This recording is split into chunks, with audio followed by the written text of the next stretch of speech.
நல்லதே நடக்கும்.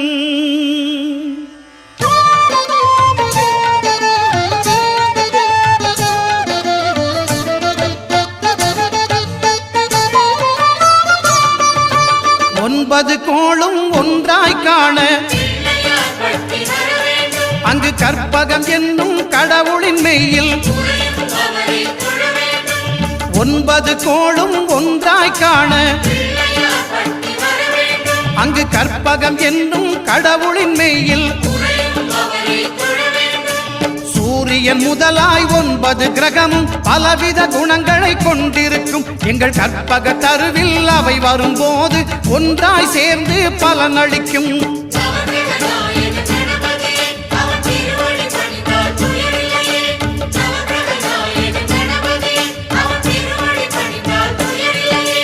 ஒன்பது